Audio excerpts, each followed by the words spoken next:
Oke guys, hari ini kita akan bahas satu topik yang menurut gue cukup menarik perhatian gue beberapa waktu kebelakangan ini, yaitu tentang kehidupan autopilot. Bukan kita sebagai pilot ya, tapi kita sebagai peran kita masing-masing gitu, kita punya mode yang autopilot. Tapi sebelum kita mulai pembahasannya, gue mau kasih disclaimer dulu bahwa gue juga bukan pilot gitu ya, gue nggak ngerti detail tentang penerbangan. Tapi kenapa gue mau bahas topik ini? Karena ini menurut gue sesuatu yang menarik. Autopilot itu kondisi di mana pilot itu bisa dalam tanda kutip tidak secara sadar mengendarai pesawatnya. Jadi pesawatnya kayak masuk ke mode ya udah begitu aja gitu. Yang menarik dari autopilot ini adalah sepengalaman gua itu tidak pernah ketika pesawat mau take off ataupun mau landing, ataupun ketika kalau misalkan di atas pun kalau misalkan pesawatnya kena turbulensi segala macam itu nggak bakal bisa. Kalau kondisi lagi kurang bagus nggak bisa gitu ya. Menarik ketika kita reflect ke kehidupan banyak gua dan juga teman-teman gua gitu ya, banyak terjebak dalam kehidupan autopilot ini. Dalam artian gimana sih? Macam-macam. Ada orang yang dari Senin sampai Jumat perlu bangun jam 5 pagi, kantor jam 8 sampai jam 5, terus nyetir pulang jam 7 mungkin mulai bebas. Kalau Sabtu mungkin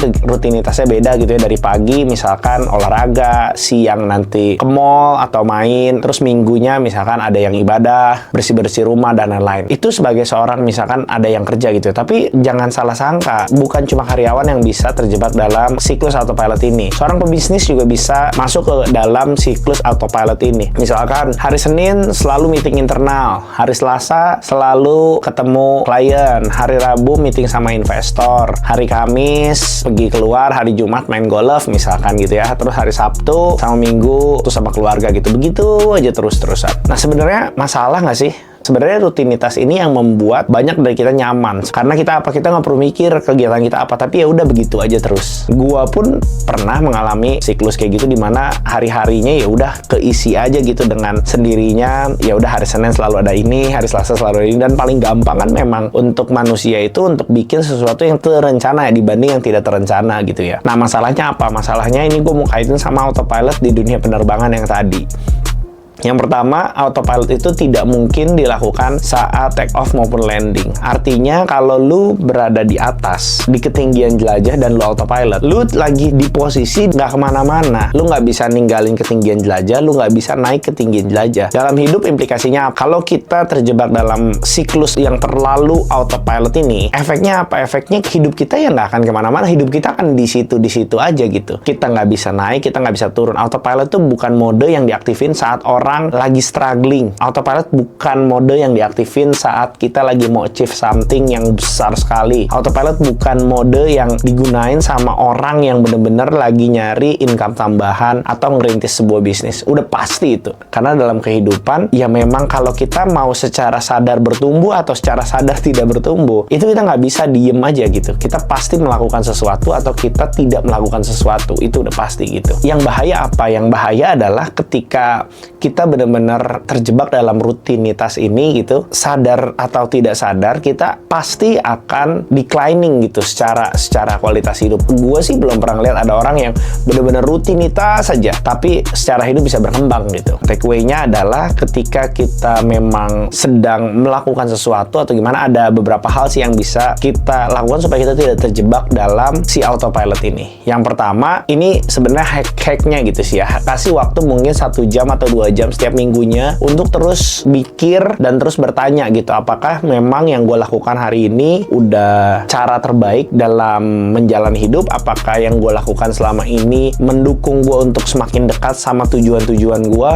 Dan apakah saat ini strategi yang gue lakukan sudah tepat gitu? Untuk direview, minggu kemarin gimana, minggu depan gue akan gimana gitu. Ini yang biasanya dilakukan gitu ya. Kadang-kadang kita lupa di tengah kebingungan, di tengah banyaknya aktivitas, di tengah padatnya meeting gitu ya. Kadang-kadang kita juga ngerasa, gue juga ngerasa sih, satu hari tuh bisa ada 5-6 meeting. Itu kalau misalkan bener-bener ditumpuk, kita tuh nggak punya waktu. Begitu sampai rumah, energi udah mulai habis gitu ya. Itu yang membuat kita nggak sempat buat mikir gitu. Mikir itu salah satu objek yang cukup bagus, kegiatan yang cukup bagus yang kita lakukan. Kenapa? Karena kita jadi tahu, oh selama ini 1 minggu ke belakang yang gue lakukan salah nih. Minggu ini yang gue lakukan begini. Berarti minggu depan gue harus apa? Itu adalah yang menjamin bahwa di setiap minggunya bakal ada perkembangan. Dan kalau ada yang salah, kita bisa lihat. Kalau kita nggak pernah lakukan review itu, kita nggak bakal pernah tahu gitu. Yang kedua, supaya kita hidup tidak autopilot adalah kita perlu tahu ketinggian jelajah kita. Maksudnya gimana? Kalau misalkan hari ini kita punya, biasanya kita kaitin sama misalkan goals gitu ya. Hari ini kita punya ketinggian jelajah misalkan kalau pesawat 30.000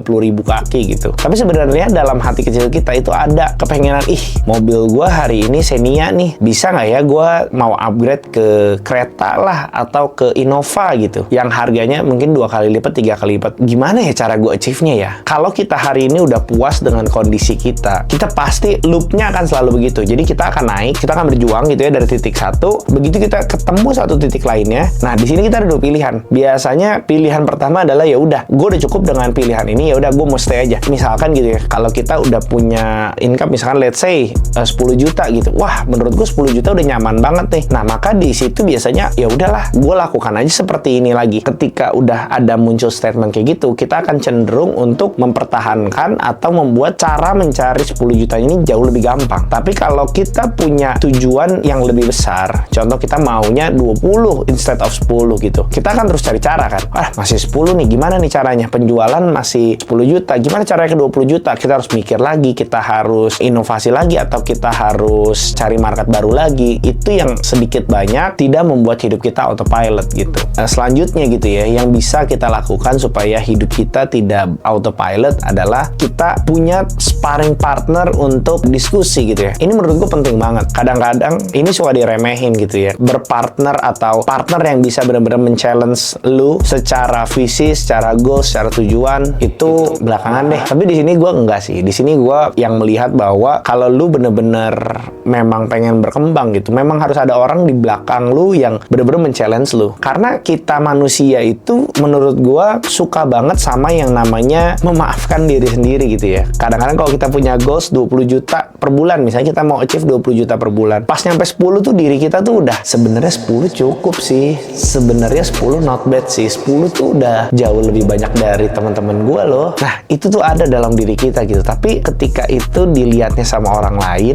ada yang men-challenge kita. Orang lain kan ngomong, kemarin bilangnya maunya 20, hari ini kenapa bisa 10? 10 tuh nggak cukup loh, gimana caranya gitu kan. Otak manusia itu pinter banget. Menurut gua, otak manusia tuh cuma akan selalu mencari pembenaran dari apa yang dia anggap benar. Begitu kita merasa cukup, otak kita akan meresponnya, udahlah 10 juta tuh udah banyak loh, harusnya bersyukur loh. 10 juta itu udah 2 kali UMR Jakarta loh, udah cukup loh. 10 juta itu udah 2 digit loh. Tapi ketika otak kita bilang 10 juta itu nggak cukup, maka dia cuma akan mencari alasan kenapa 10 juta itu nggak cukup. Wah, masa cuma dapat 10 juta sih? Ini otak kita gitu ya. Kan mau nyicil rumah aja nanti 10 juta sebulan. Belum makan, belum biaya hidup yang lain.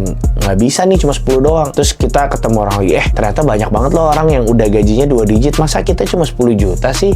Nah, dengan cara-cara tadi gitu ya, gua sih cukup merasa bahwa hidup lu harusnya tidak autopilot lagi. Dan harapannya ketika hidup lu tidak autopilot, hidup lu terus take off.